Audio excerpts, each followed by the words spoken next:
Bom dia, queridos. Não sei o que acontece, quando chega aqui a gente fica assim, né? Tremendo, assim, ó. Mas é na força do Senhor que nós vamos. Vamos orar então, para a gente começar? Senhor, graças te damos, Senhor, porque em teus braços é o nosso descanso. Nós sabemos que a fonte inesgotável, Senhor, que devemos buscar é o Senhor, Pai. Em Ti nós encontramos as respostas, em Ti nós aprendemos a nos conhecer, em Ti nós aprendemos a amar, em Ti nós aprendemos a ter paciência, em Ti nós aprendemos a ter bondade, longanimidade, alegria, tudo aquilo que o Senhor, Pai, é e que nós precisamos ser também. Que o Senhor possa nos ensinar esta manhã, que devemos Te buscar em Ti, tudo aquilo que nós precisamos, Pai. Porque o Senhor é a nossa fonte, é no Senhor que nós devemos buscar, não há outro lugar, Pai. Que essa manhã, meus irmãos, que a mim também, o Senhor possa estar usando, Senhor, para que seja um instrumento, Senhor, nas Tuas mãos. E dessa forma, os meus queridos possam aprender mais da Tua palavra e mais de Ti, Senhor.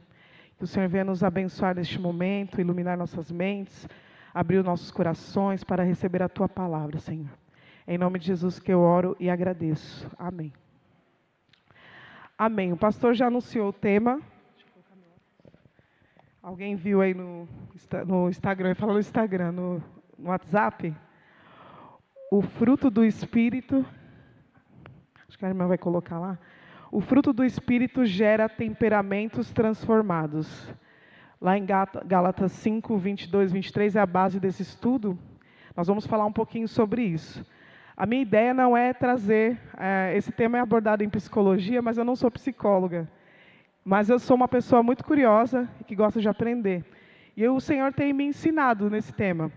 E eu creio que quando o pastor me fez o convite de estar aqui essa manhã, o Senhor, nossa boca fala do que o nosso coração está cheio. Então eu entendi da parte do Senhor que é isso que o Senhor gostaria que eu falasse aqui essa manhã, né? Geralmente em janeiro ou em julho, eu trago algum assunto da minha sala. Mas esse assunto não tem nada a ver com o nosso estudo da EBFL. Então, quero começar aqui, trazendo para os irmãos, de onde vieram os conflitos? Onde tem ser humano? Será que na igreja tem conflito? Ah, não, na igreja não, né? É todo mundo santo, todo mundo, né? Não tem conflito? Tem, né? No trabalho tem conflito? Vixe, aí tem. Porque lá tem umas bênçãos, né? Tem umas pessoas... onde tem pessoas, tem conflito. Em casa tem conflito? Com o vizinho? Com aquela pessoa bem boazinha, assim, parecendo pastor. Pastor é uma pessoa que... Não dá para ter conflito, né, Beth, com o pastor? Ele é muito... Ele é muito bonzinho, assim. Quem está de fora olha e fala assim, não, com o pastor não dá nem para brigar, né? Porque não tem conflito. Marcos é... O Marcos também é tranquilo. Só tem gente tranquila aqui, né? E é assim que deve ser mesmo, né? Quando a gente começa a buscar nessa fonte inesgotável, o Senhor vai nos trabalhando. Mas, infelizmente, nós somos seres caídos, né? A gente foi criado à imagem e semelhança de Deus. Lá no Éden, pode até passar, isso. A perfeição, Deus é perfeito. E tudo que Ele cria é perfeito. Só que quando nós colocamos o nosso dedinho, o que acontece? Quando a gente fala assim, não, Senhor, eu quero fazer isso aqui é do meu jeito, porque eu acho que do seu jeito não está, parecendo que não vai dar certo, mas do meu jeito acho que vai. E a gente põe a mão e estraga tudo, né? E não foi diferente no Éden. Vamos imaginar que, sempre quando eu vou falar sobre a Eva, né, eu fico muito brava com a Eva, né? Porque pensa, num lugar onde você não tinha nem roupa para lavar, você não tinha louça para lavar, você não tinha roupa. Não é verdade, meninas? Quando a gente está em casa... A gente olha aquela pia, né? Aí você pensa na Eva. Você olha aquele tanque, você pensa na Eva. Tudo que você tem que fazer, você pensa na Eva. Porque até a comida Deus preparava. Não é? No relato bíblico não fala que Eva fazia nada, nem Adão. Qual que era o único deleite de Adão e Eva no paraíso? Era conversar com Deus. Olha, gente. Eu que gosto de conversar. Eu gosto muito de conversar. Agora, imagine eu conversando com Deus todo dia. Mas a gente conversa com Deus através da oração, mas naquele momento eles conversavam face a face com Deus, né? Deus caminhava com eles. E aí veio o quê? O pecado. E o pecado afastou essa perfeição? Esse relato da perfeição está lá em Gênesis, como Deus criou o homem, Gênesis 1, 27 e 28. Eu não vou ler todos os textos, porque acho que não vai dar tempo. Mas aí depois os irmãos podem anotar, né? E aí, em casa, os irmãos meditem nessa palavra que é maravilhosa. E pensar, né? Deus criou tudo perfeito. E aí o pecado entrou. Quando o pecado entrou, o que aconteceu? Eva foi tentada, né? Segundo, eu vou passando aqui? É isso? A ideia é essa, né? Aí. A tentação é a queda. Lá em Gênesis 3, de 1 a 7, é o relato como aconteceu a queda, como aconteceu o pecado. Os irmãos se lembram, sem olhar aí na Bíblia agora? Como que foi? A mulher deu ouvidos a alguém que estava tentando enganá-la. Mas enganá-la em que sentido? Naquilo que Deus disse. Então Deus disse que eles poderiam comer de todo o alimento que estava no jardim. E apenas um ele não poderia comer. Mas o inimigo, ele pega a palavra de Deus e ele distorce. Ele fala assim, por acaso Deus falou que vocês não podem comer nenhum alimento? Não é? Ela fala não. Aí ele fala isso para ele começar uma conversa com Eva. E é assim que ele faz, né? E aí ele foi ali, não foi isso? Não, ele não falou isso, ela fala. E ela já deu, aí já entrou na conversa do inimigo, né? E ele consegue ali convencer Eva que seria muito bom. Ele desperta na Eva a cobiça, ele desperta na Eva aquele desejo de ser esperta, né, de saber tudo. Então, olha, se você comer, imagina, Deus não vai fazer nada com você, Deus ama você. Você pode errar que Ele vai te perdoar, só falta falar isso, né? Mas Eva, o que Deus disse? Se comeres, certamente morrerás. O inimigo vem e fala, não, imagina, você não vai morrer. Não é isso que ele está falando. E por um momento, quando Eva come o fruto que Deus disse que não era para comer, ela até dá uma razão, não dá? Porque ela não morre mesmo. Ela não tem a morte física, né? Mas o que morreu nela ali? Em Adão, depois também? O espírito. E aí é o problema. Quando o espírito morre, aí existe o quê? O rompimento, a separação. Então, depois da queda, vem a separação, as consequências do pecado, as consequências da desobediência. Eles são expulsos do paraíso. Eles não podem mais ficar lá. Porque ali era o lugar da intimidade deles com Deus. E Deus é santo. O que significa ser santo? Separado. Ou seja, não tem pecado. Ele é um ser separado. Ou seja, se você tem pecado, você não pode estar junto com Ele. E aí, agora? Se o pecado veio e nos separou de Deus, como que vai ser? Vai ser o que a gente está vendo hoje. Muito conflito. Aquilo que era perfeito ficou imperfeito. Então as relações humanas aí começaram a ter problemas. Por quê? Imagine como foi, hein? Depois de tudo isso, eles já saíram ali de roupa, né? Então a gente já sabe que a primeira tarefa da Eva, qual que era, gente? Lavar roupa, né? Já começou ali. Mas o Senhor teve misericórdia de todos nós. O Senhor tinha um plano, né? Para que a gente pudesse voltar a essa intimidade com Ele. E aí, nesse momento aqui, a gente começa a perceber que o pecado nos trouxe problemas na convivência. Eva e Adão aí começaram a enfrentar a rotina diária, sem aquela presença permanente de Deus todos os dias, né? E a gente vê que lá em Gênesis 4:8 existe o relato de um do primeiro pecado assim mais complicado que aconteceu aí nessa trajetória, que foi Caim, que matou Abel. Existia ali uma dificuldade muito grande entre os dois, de relacionamento, né? Porque Caim, ele tinha uma natureza que era complicada. Ela era afetada pelo pecado. Mas será que só a natureza de Caim foi afetada? Não, de todos, né? E isso que nós vamos falar hoje, sobre o pecado e os temperamentos. Essa origem da dificuldade de relacionamento, ela surgiu lá. Imagina a discussão que não foi quando Adão e Eva saíram do paraíso. Por sua culpa, tá vendo? Não, mas foi por sua. Não, você não falou. Imaginem, né? Eu não tenho um relato bíblico, eu não quero inventar aqui. A A gente vai fazendo conjecturas, mas provavelmente foi isso que aconteceu, né, gente? Eles devem ter ali se desentendido, e quando começou ali a dureza do dia a dia, trabalhar, prover tudo, então isso pode ter gerado muitos conflitos entre eles. Isso vem até hoje, né? Mas existe esperança, né? Existe esperança. Qual que é a dificuldade do homem, então? A dificuldade do homem, a partir daí, entre muitas outras, é a dificuldade de compreender o outro, de entender o outro. Isso tem a ver com os temperamentos. Então, a queda, ela não trouxe apenas... A queda não trouxe apenas o pecado ao mundo, mas também impactou a natureza humana, incluindo nossas personalidades e temperamentos. E aí que está o problema, né? O que é o temperamento? O temperamento, eu gosto muito de associar temperamento com tempero, né? É uma pitadinha que você coloca ali em cada ser humano que faz cada um ser diferente. Porque cada um tem um temperamento. E o que significa ter um temperamento? Eu quero fazer uma pergunta. Você sabe qual é o seu temperamento? Já ouviram falar sobre isso? Já. Quem já fez um teste já sabe. Não, eu sou sanguíneo, colérico, melancólico. Alguém sabe? Então, a Giovana vai entregar para vocês um teste que nós vamos fazer agora, rapidinho, tá? Vai dar tempo, em nome de Jesus. Não tem como falar sobre temperamento se você não souber o seu temperamento. Pede para o Espírito Santo agora te conduzir. Você vai assinalar aquilo que você acha que você é, em todas as colunas, tá bom? Pode começar, quem já recebeu pode começar. Entenderam? Todas as colunas você assinalar as características que você acha que você tem. Em todas as colunas.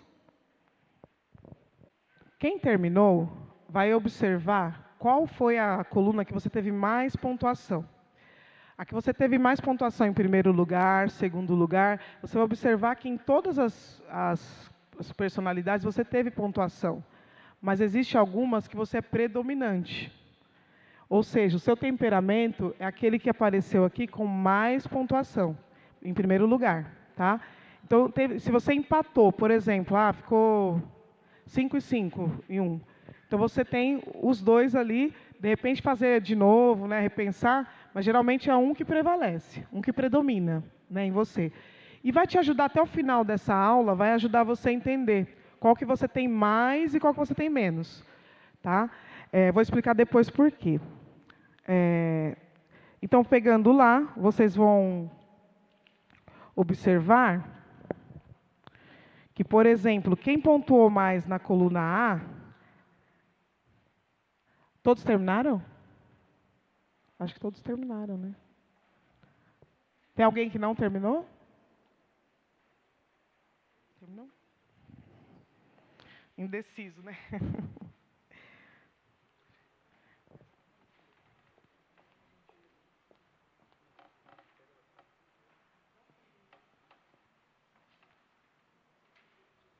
Todos pegaram? Sim? Não, não existe. Todo mundo tem. O Senhor nos fez assim, perfeitos. Aí o pecado deu uma bagunçada, mas a gente vai entender como que a gente pode fazer para resgatar aí, não a perfeição, mas estar mais próximos dela, né? Como Deus nos criou.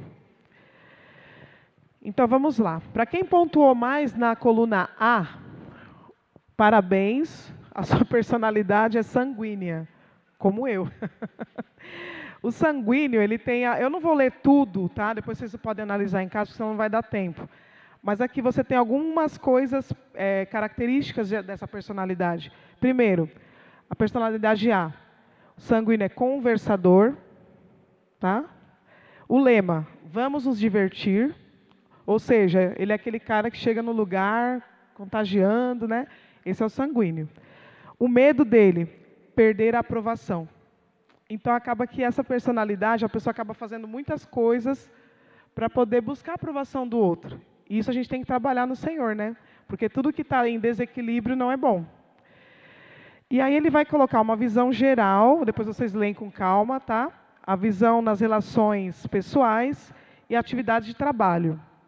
A personalidade B, colérico. Quem pontuou mais na coluna B é colérico, ou seja, um executor.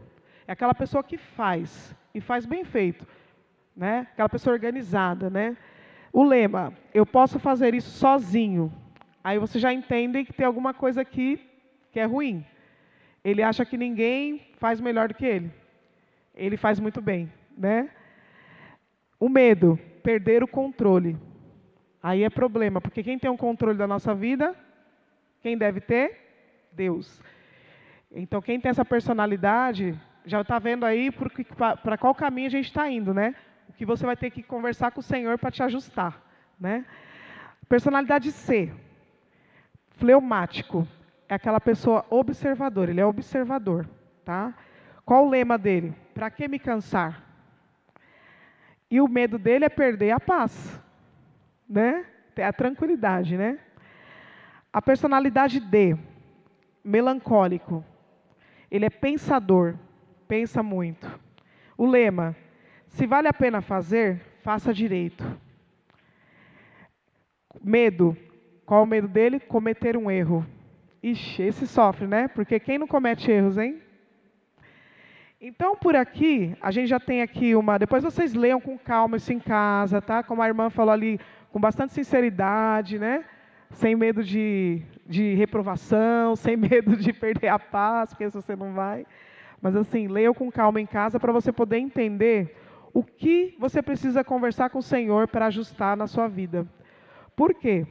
Entendendo a pessoa... Aí eu vou para o próximo slide, que é... Por que eu devo estudar temperamentos? Ó, já passou aqui. Por que eu devo estudar os temperamentos? Tá claro, né, gente? Por que eu devo estudar os temperamentos? Porque já ouviram os pais que falam assim: nossa, eu ensinei todo mundo igual e aquele lá não deu, é problemático. Por que será? Porque você ensinar todos iguais, ninguém é igual. Primeira coisa que a gente tem que saber, quais são os nossos temperamentos? Porque a gente começa a compreender melhor o outro e vai ter mais misericórdia do outro.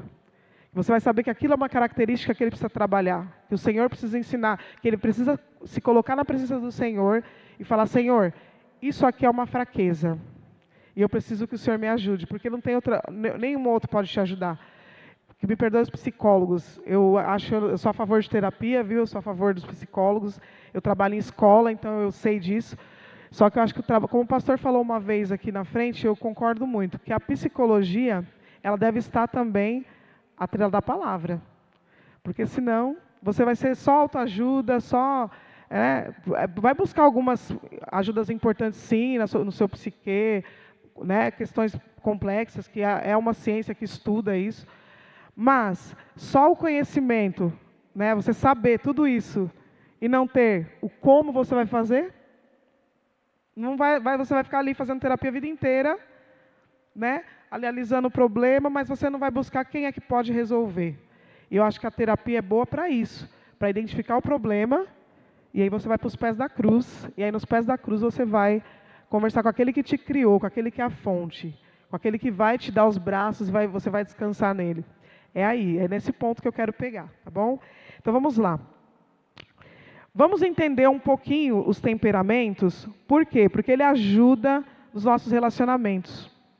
Por isso que a gente precisa estudar os temperamentos. O conhecimento ele é muito importante nessa parte, porque você vai começar a observar e vai começar a ver aquilo que é característica da pessoa que ela precisa modificar, e dessa forma vai ser mais fácil. Você sabendo qual é o problema, como você vai trabalhar esse problema, fica muito mais fácil. Nós precisamos reconhecer nossas características naturais e como elas foram afetadas pelo pecado. Saber como elas foram afetadas pelo pecado pode nos ajudar a buscar a transformação e o crescimento espiritual, que é isso que a gente busca aqui todos os dias, né? Aqui na igreja e em casa também. Só que essas características que a gente acabou de observar, elas são muito boas para a gente começar a compreender no nosso dia a dia, na nossa família, com os nossos filhos, com o nosso marido, como que é cada um. Porque tendo esse conhecimento, é como eu falei, você vai ter mais misericórdia. Você vai começar a saber aquilo que precisa ser trabalhado e vai conversar. Olha só que maravilhoso que é isso.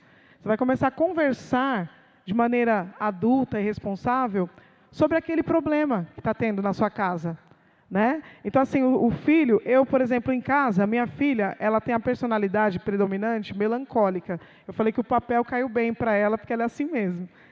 E a gente já sabe algumas coisas que precisam ser trabalhadas, né? Aqui, a possível origem dos temperamentos, a gente já viu, que é aonde? Lá no pecado original. Ali onde começaram todos os conflitos, todos os problemas que a gente vem trazendo até os dias de hoje. E dali vem a nossa dependência do Senhor, de buscar no Senhor essa redenção, buscar no Senhor essa aproximação novamente, né? E é isso que as pessoas precisam entender. Não existe, não tem como você ter bom relacionamento se não tiver o Espírito Santo. Não tem como. Por quê? Porque nós sabemos que o fruto do Espírito Santo, qual que é? Abram lá em Gálatas 5, 22, 23.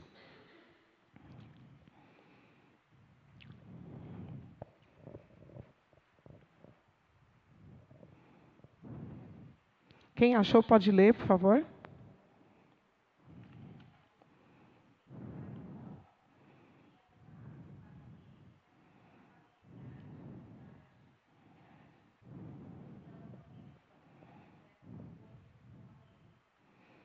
Amém. É isso. O homem foi criado perfeito, corpo, alma e espírito.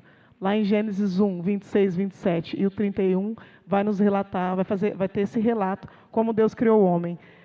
O pecado afetou toda a humanidade. Por quê? Lá em Hebreus, nós vemos que ao homem foi destinado morrer uma vez só. Depois vem o juízo. Lembrando que lá no Éden existia morte? Não. Depois do Éden, ao homem foi destinado morrer uma vez. E depois vem o juízo. Efésios 2:1 diz que nós estávamos mortos por causa das nossas desobediências e dos pecados. Em João 3:1 a 6, é um diálogo entre Jesus e Nicodemos, que diz que nós precisamos nascer de novo. Lá no João 4:24, diz assim: Deus é Espírito e é necessário que os seus adoradores o adorem em espírito e em verdade. Apesar do impacto do pecado no homem, Deus oferece a redenção através de Jesus Cristo. Jesus Cristo é a redenção do homem. Então, nós temos aqui para nós que conhecemos a Cristo, e a nossa missão é aproximar vidas que não conhecem, porque não existe maneira da pessoa ter plenitude nos seus relacionamentos, maturidade, plenitude, sem o Espírito Santo. Porque Ele que dá a liga nos relacionamentos. Lá no Éden, o espírito do homem morreu. Então, a gente já viu, o pastor já trouxe aqui, e a gente já fala sobre isso para as pessoas, sobre o plano da salvação, que nós estávamos lá mortos, aonde? O pastor até brincou, nós somos zumbis, a gente sai andando, não, a gente tem um corpo, alma e espírito. O nosso corpo está vivo, nossa alma, mas o espírito morreu. E aí, quem é que pode trazer esse espírito à vida de novo? Só Jesus. Só quando aceitamos a Jesus. E nós pedimos a Ele que tome o controle da nossa vida. Então, a partir daí, o Espírito Santo começa a fazer essa obra maravilhosa na vida de todos nós, que é cada vez mais ir renovando a nossa mente, transformando a mente de quem? A mente do professor mais inteligente da universidade? A mente de uma pessoa muito legal? Não, a mente de Cristo. Então, a nossa mentalidade, ela deve estar a mentalidade de Cristo. A gente deve buscar essa mentalidade de Cristo, todos os dias. E como nós buscamos isso? Na nossa caminhada. Caindo, levantando, né? Tendo as dificuldades, colocando nas mãos do Senhor essas dificuldades. E dessa forma, existe essa esperança. A esperança que não morre, a esperança que está viva em nossos corações, que é Jesus Cristo, é aquele que traz a redenção ao homem e devolve o relacionamento do homem com Deus novamente. E através do nosso relacionamento com Deus, é que a gente vai ter um melhor relacionamento com as pessoas. Por quê? Porque nós buscamos esse fruto, que é um só, porque eu já ouvi muitas pessoas falando, os frutos do Espírito. Não são os frutos do Espírito, é o fruto do Espírito. E ele tem as virtudes, e essas virtudes nós temos que buscar, por quê? Porque se você observar as virtudes do Espírito Santo, está sempre ligada a uma fraqueza que você tem que trabalhar. Por exemplo, você fala do colérico. É aquela pessoa que às vezes é dura com outra. Ela vai falar, ela tem a razão, ela fala e não está se importando. Né? Então precisa trabalhar o que nessa pessoa? O amor. Né? O amor, a paciência. A pessoa tem que estar... Né? Você pode falar tudo para as pessoas, mas falar em amor. Né? E dessa forma, conhecendo as suas fraquezas, as suas fragilidades, você tem a possibilidade de reconhecer isso, você e Deus, e trabalhando com o Senhor, a mudança daquilo que você tem que ajustar para se tornar a sua personalidade ser equilibrada. Porque não pode ser... o que não traz equilíbrio, traz o quê, gente? Exatamente, contrário. O que é o desequilíbrio? É algo que te faz cair. Então, quando a gente busca o equilíbrio no Senhor, a gente vai estar sempre de pé. Aquele que está em pé, cuide para não cair. Como que a gente cuida para não cair? Buscando esse equilíbrio na fonte inesgotável. Buscando esse equilíbrio no Senhor. Trabalhando esse fruto do Espírito todos os dias. Então aquilo, deixa eu só pegar aqui.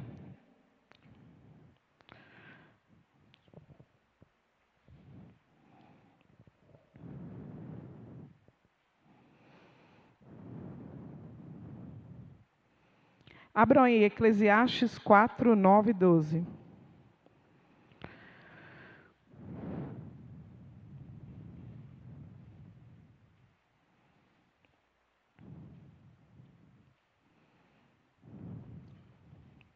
Quem achou pode ler, enquanto eu vou pegando aqui outra parte.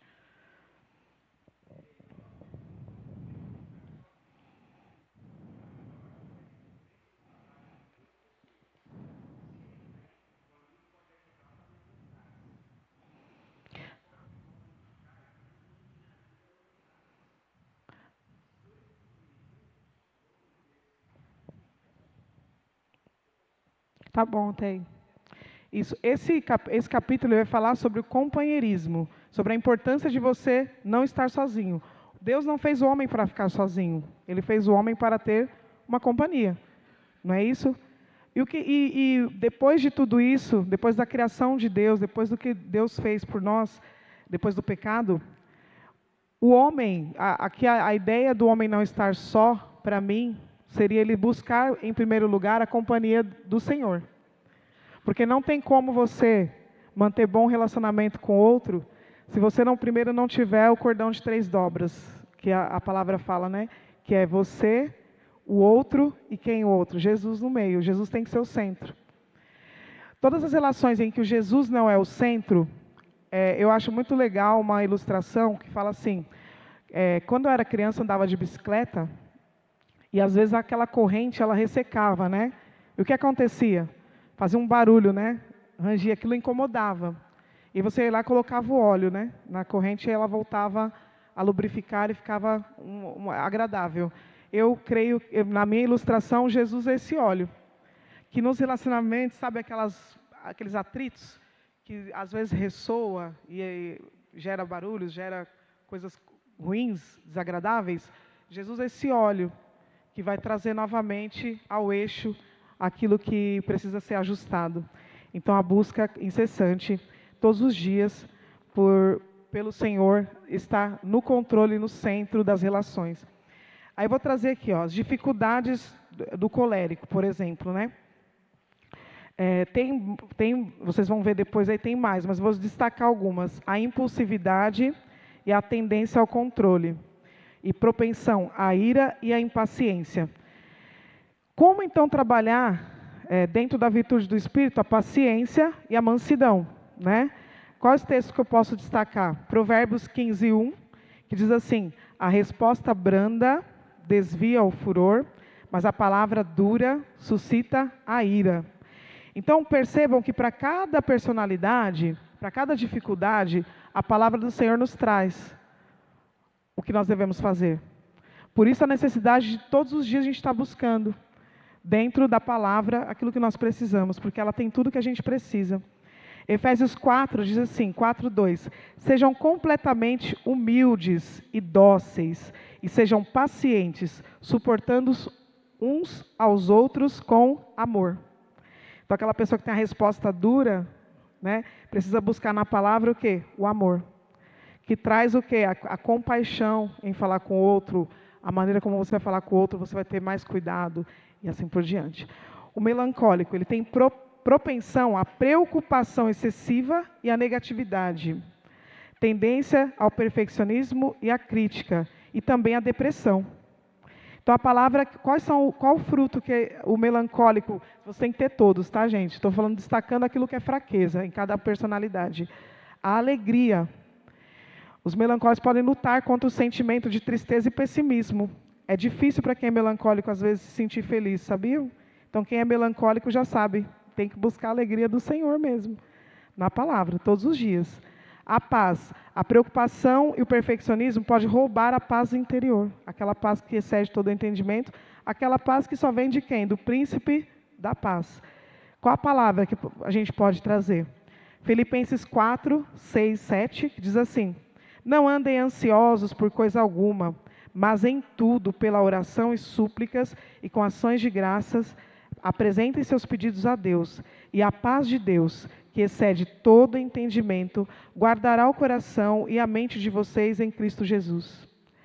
Romanos 15, 3 diz assim: que o Deus da esperança os encham de toda alegria e paz por sua confiança nele, para que vocês transbordem de esperança pelo poder do Espírito Santo.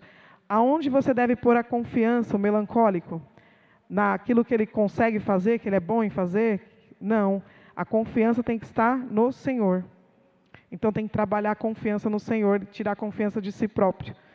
Porque só vai te cansar, te preocupar e te afastar, né, daquilo que o Senhor quer para você.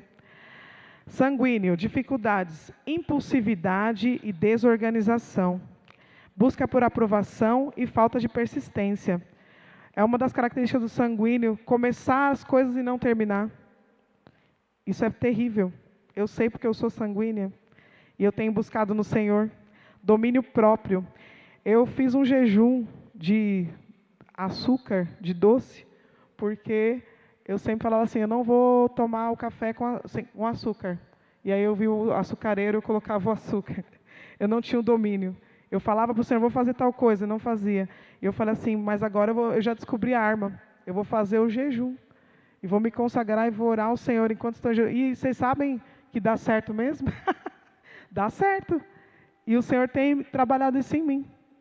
E isso tem sido bênção na minha vida. Então aquilo que é bênção na nossa vida, a gente compartilha, né? Para que seja bênção para o outro também.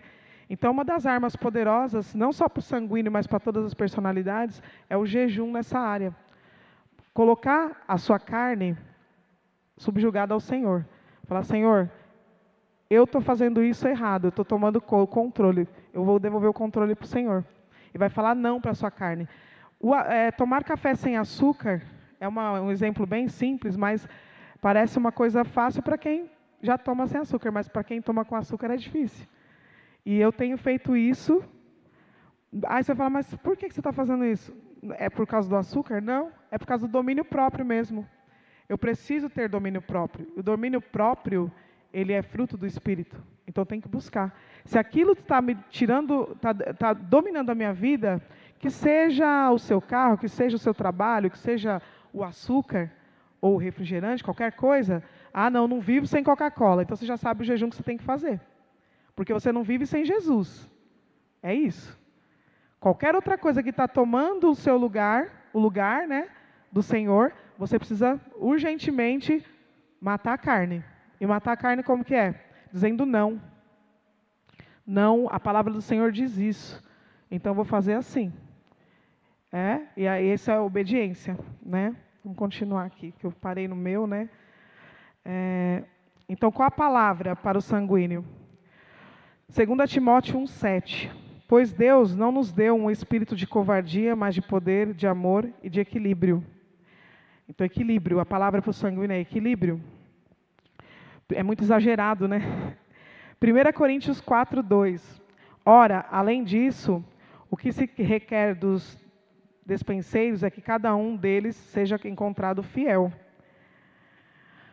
Manter-se fiel, fazer algo e terminar é difícil.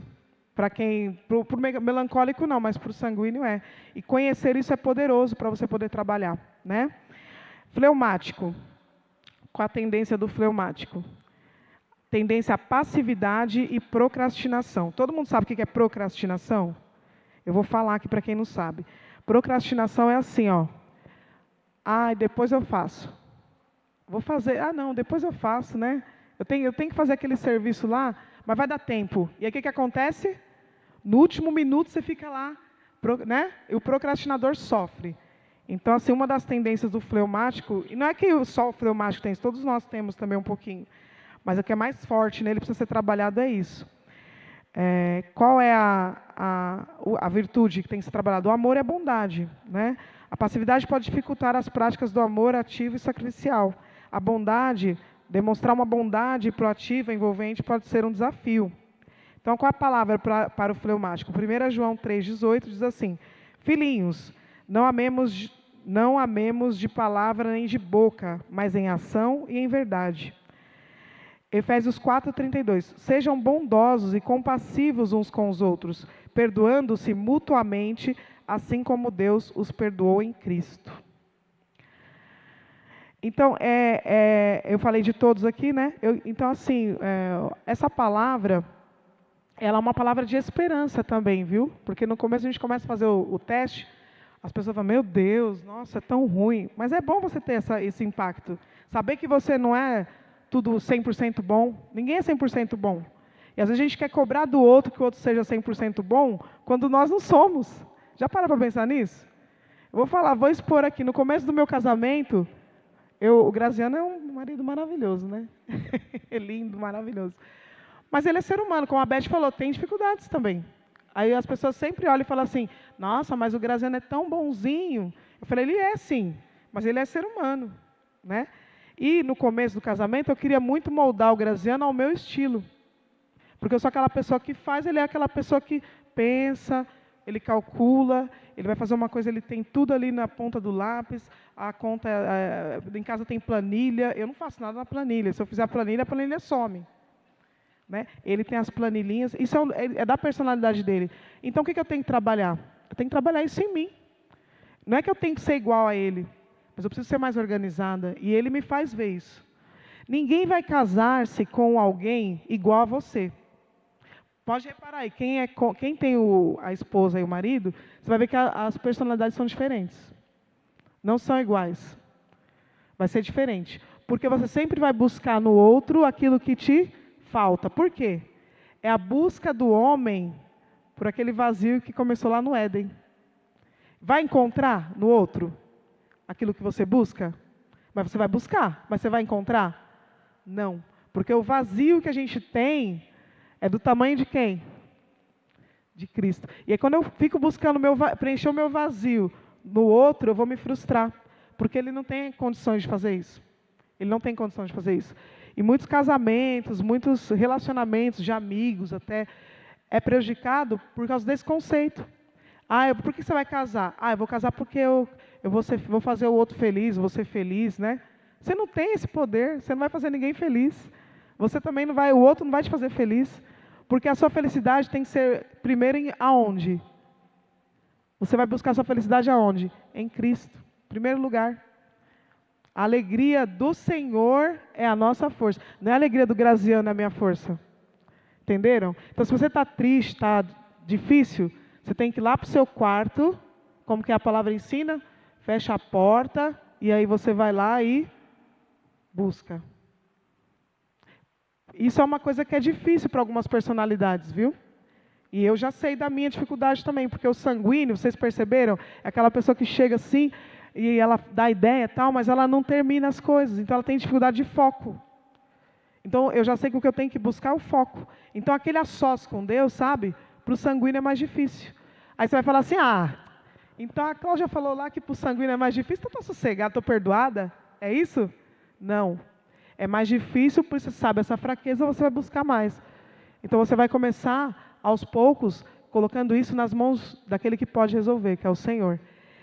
Dentro dessa esperança, que Jesus é a redenção do homem, eu quero trazer aqui, nos 20 minutos que faltam, palavras para você se apegar, para você poder alcançar aquilo que você precisa para alcançar a estatura de varão perfeito. A estatura de varão perfeito que a gente busca incessantemente todos os dias, você vai encontrar na palavra. É aí. Então vamos lá. Primeiro texto que eu quero destacar, Romanos 8, 26, 27.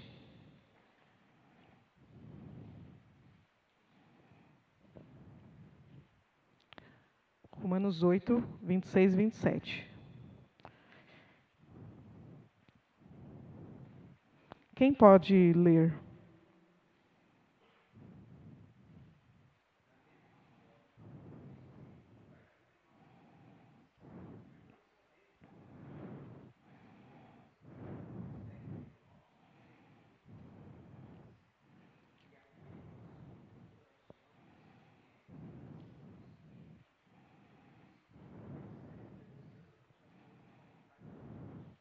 Então aqui, primeira dica, primeira palavra que você pode anotar aí, ler todos os dias e meditar nessa palavra para o Senhor falar com você. É o Espírito Santo que nos ajuda nas fraquezas, tá? Não é outra pessoa, é o Espírito Santo. Por mais que você busque mecanismos aí de terapias e amigos pelo WhatsApp, pelo telefone, sei lá, qualquer recurso que você usa, é bom, mas em primeiro lugar, quem te ajuda nas fraquezas é o Espírito Santo, em primeiro lugar, né? 2 Coríntios 12, 9 e 10. Esse texto eu gosto muito dele, porque ele fala sobre a graça que é suficiente para nós. E aí é até estranho você ler assim, né? Pois o meu poder se aperfeiçoa na fraqueza. Deus falando que o poder dele se aperfeiçoa onde? Na fraqueza. Porque quando a gente tem fraqueza, o que a gente faz? Ou o que a gente deveria fazer? Muita gente faz a reclamação, né? Eu sou isso, aquilo, geralmente fala da fraqueza do outro, né? Não, meu marido, o Graziano, ele tem essa fraqueza, vai falar para os outros, né? Não é isso, né? A fraqueza, quando ele fala que o poder do Senhor se aperfeiçoa na fraqueza, é quando você admite que você tem essa fraqueza. E aí você pede para o Senhor te ajudar. É assim que o poder se aperfeiçoa na fraqueza. Primeiro você tem que reconhecer que aquilo é uma fraqueza. E aí você reconhecendo, você vai estar numa posição de humildade. Não é isso? E aí essa posição de humildade perante o Senhor traz o quê? Manifesta o quê? O poder dele em você. E a pessoa vai falar assim, nossa, mas a Cláudia era tão desorganizada, depois que ela começou, sei lá, ela está estranha, está diferente, aconteceu alguma coisa. Aí vem perguntar, né, o que aconteceu? Você fala assim, não, estou buscando no Senhor mudar, porque... E aí a pessoa vai falar o quê? Nossa, Deus fez isso para ela, né? Não vai falar com essas palavras, mas vai falar, nossa, vai ficar pensando. Né? Quem é que tem esse poder de mudar uma pessoa? Só Deus. A gente não tem como mudar uma pessoa. Então você que sempre quer mudar alguém, eu tinha esse desejo, né? Sempre queria mudar as pessoas. Depois eu descobri que eu não mudo ninguém. É só Deus. E eu tenho que pedir para mudar a mim, né? E depois, né? O outro que peça, cada um por si. Eu não tenho que ficar preocupado se o Graziano tem coisa para mudar. Toda vez que eu vejo uma coisa no Graziano que eu acho que ele tem que mudar, eu dobro meu joelho e falo, Senhor, isso é uma experiência também maravilhosa, viu? Senhor, isso que ele fez não me agradou. E aí é um negócio interessante que depois de um tempo, é sobrenatural mesmo. Eu vejo o Senhor mudando aquilo nele, sem briga, sem gritaria, sem choro e ranger de dentes. É só no poder da oração. É poderoso. É poderoso. Então aqui, a gente reconhecer a fraqueza, como a irmã falou lá no começo, né? Às vezes a gente não quer admitir que a gente é preguiçoso, que a gente é uma pessoa cruel, às vezes, que a gente é irritante, que a gente é espalhafatoso, a gente não quer reconhecer. Mas se você quer mudar, você precisa começar a olhar para você, não para o outro, viu? Como eu falei, né? A gente é muito craque em falar o defeito do outro. Aí quando vai falar o seu, você fica assim, ou então fala assim, quais são os defeitos? Não, defeito, uma lista enorme, né? E as qualidades? Aí você fica pensando, duas, né? Ele é isso, é aquilo.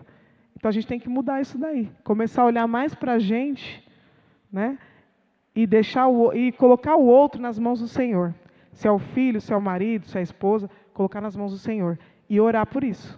Orar aqui no sentido de não desistir. Continuar até alcançar a bênção, né? Próximo texto. Salmos 46, 1.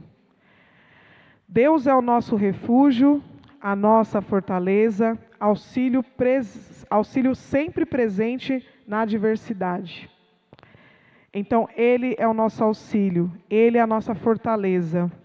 Eu vejo muitas pessoas falando assim, o meu filho é o meu refúgio. Eu vejo às vezes no Face, no Instagram, né?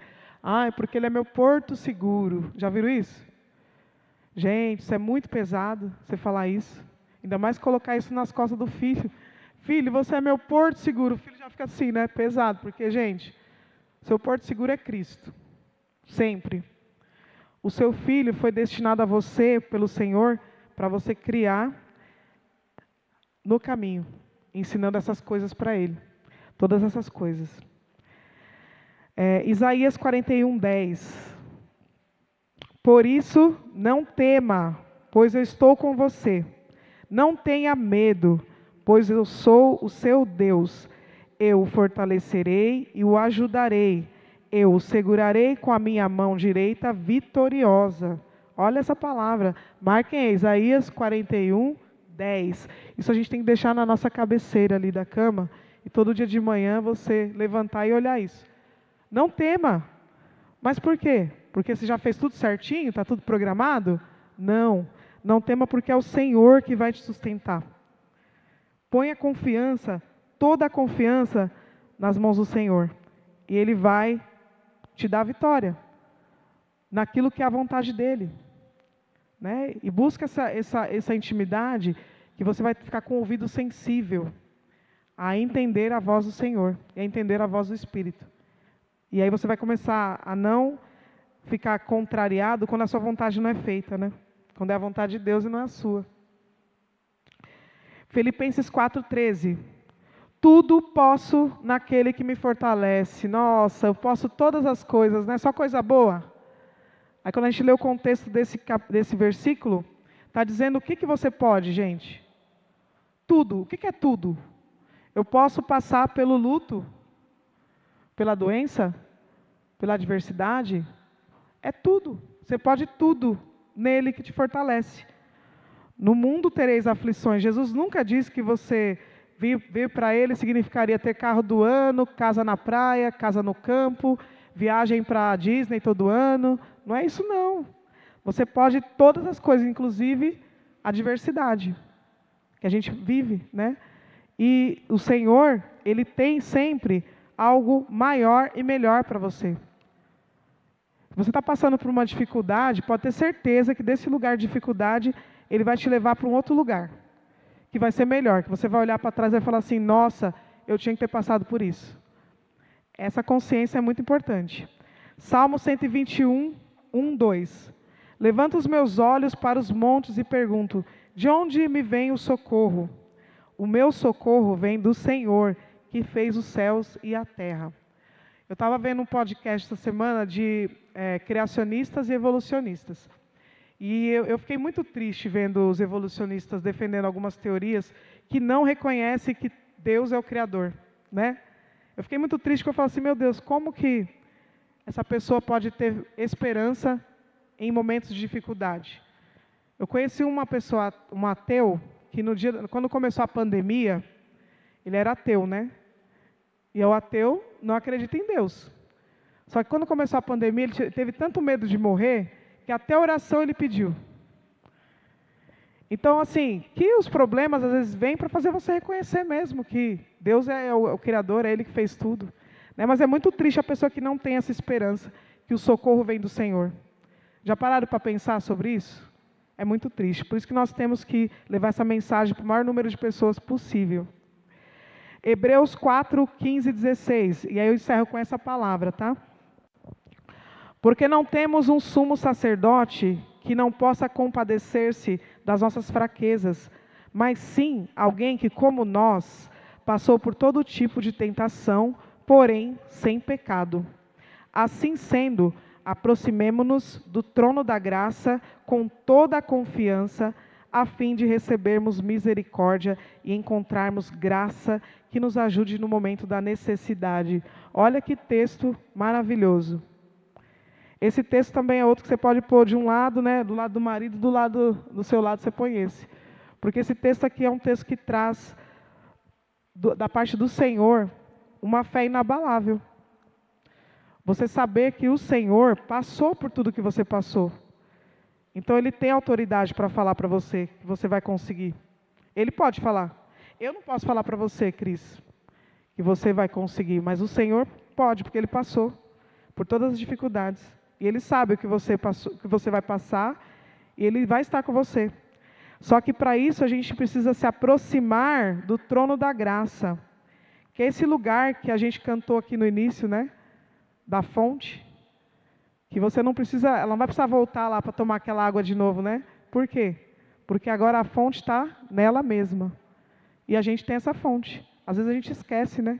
Que a gente tem essa fonte. Não podemos esquecer. Essa fonte está dentro de nós. Essa fonte inesgotável que vem do Espírito Santo. Que traz a palavra, que te faz lembrar da palavra naquele momento de dificuldade. Aí você fala assim, nossa, estou com essa palavra na cabeça, o que é isso? É o Espírito Santo, trazendo essa palavra. Por isso que você tem que ler. Porque aí no momento de dificuldade, você vai ter munição, sabe? Se você gasta as munições numa guerra lá, você fica sem munição. Quando vier o inimigo, o que acontece? Vai falhar, né? Não vai ter nada. Mas quando você está munido da palavra, na hora da dificuldade, vai vir essa palavra na tua cabeça. Aí você vai falar assim, nossa, mas de onde veio? Veio do Espírito.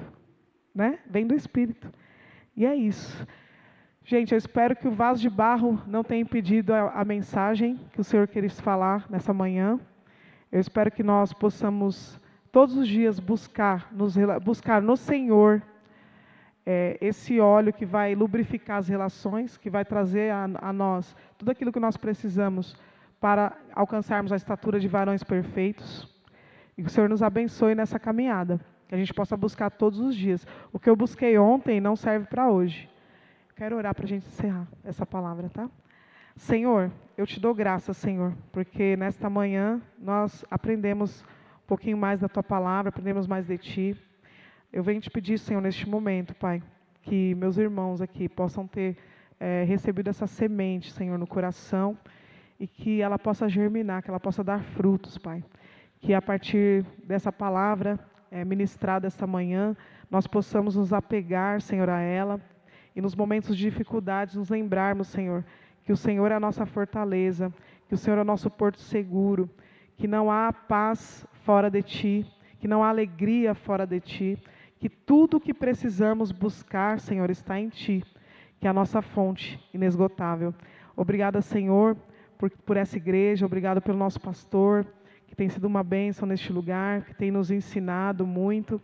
E eu te peço que o Senhor dê saúde a ele, Senhor, à família, para continuar essa obra aqui. Abençoe os meus irmãos que estão aqui essa manhã, que o Senhor possa, Senhor, frutificar essa palavra no coração de cada um, Pai. Eu te agradeço por essa oportunidade, em nome de Jesus. Amém.